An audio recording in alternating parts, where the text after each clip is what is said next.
Hello everybody, it's Valerie Ling, clinical psychologist, burnout prevention advocate here, coming live to you.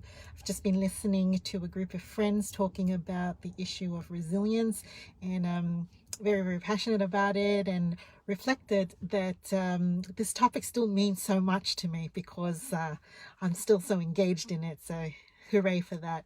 Look, I just want to raise again a different lens, but same issue. I want to talk about the burnout space in terms of individual resilience. And I want to talk about some work that I've done in the last month that really pushes the focus to also look at the equation that includes the system, the work, the organization around us. So let me say it again, individual factors are not enough to prevent burnout. It's not enough to actually improve our exercise and our sleep and our individual coping mechanisms in preventing burnout.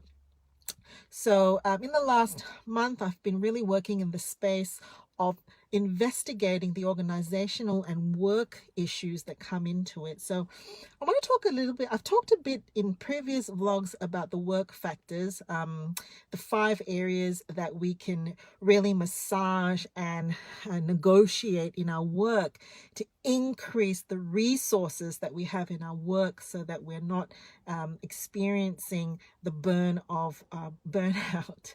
But I want to talk about organizational factors. And one of the things that comes out very strongly when we're working in the burnout space is the degree to which the organization that we work with, first of all, has a clear ethos, philosophy, mission, vision, value-driven statements that not only are emblazoned on some perspex thing that's plastered on a wall somewhere, but is actually embodied behaviorally.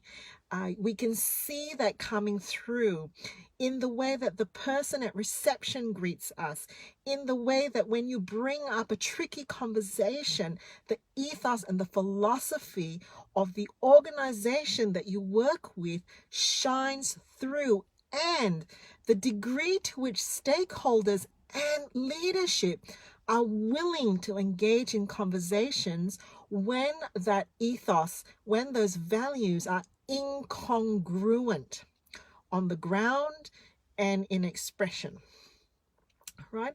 One of the best working experiences I had was working in McDonald's. That may sound strange to you, but I was 16. It was one of my jobs. I had already by that stage worked in some other spaces. And in McDonald's, not only are the systems and processes really streamlined, but there's a clear ethos and philosophy that flows through. You know, it used to be that people would ask you, would you like fries with that, and things like that. But organizationally, there's also a way in which from headquarters down to the person who's working, at least at that time, in that particular chain that restaurant that I worked in, the managers were guided by that value of teamwork, humility. Everybody on the roster knew how to man a station, right? The manager wasn't someone that was overlooking you. The manager was part of the team, and we would return to the flow of the process of how we were meant to do things, to acknowledge safety in the team, to acknowledge the quality of what we were delivering. Things did get thrown out, and to deliver a customer experience that was consistent no matter where you went. And when you walked out of there, well, at least when I walked out of there as a 16-year-old, you know what was left in my memory? That working there gave me an experience of knowing what team and customer experience delivery was all about. If you were in an organization where you originally were drawn and attracted to the ethos of what they were doing, and maybe the person who hired you expounded that, and the role that was crafted was based on an expression of what you were meant to do. But time and time again, as you're on the floor doing the work, as you are interacting with leadership, as you are doing what you need to do, you're finding that that's not at all happening. Worse, there's no ability to communicate that, and there's fear. There isn't actually a trust and a safety to communicate that. then burnout is going to thrive, because you're actually going to feel like you're trapped in a cage, selling your soul to a job that maybe doesn't provide a lot of satisfaction, but more so is not in line with what the organization says it's about. What to do about that? Well, I'll offer you 3 suggestions. From easy to hard. The easiest way to tackle that situation, apart from acknowledging where it's incongruent, is to seek the people in your organization who do or who do work in congruence to the ethos and to the values of the organization and the business. So you seek them out, because you want to get on the ground information for the people who still believe in what they're doing and who are working in a way that is consistent. And so you are able to network, and you're able to fraternize with the people who are still staying on the course. So number 1, find the people that still prescribe or subscribe to it. Number 2, if you can't change the organization, figure out some ways within your work that you can modify or adjust how you are doing things, so that it increases the sense that I am working still in the ethics or in the congruence of this philosophy or this ethos. So if quality to customer service is really important, but you're working around a bunch of jaded workers and you don't see any of that happening, well, you change your script when you get on the telephone, right?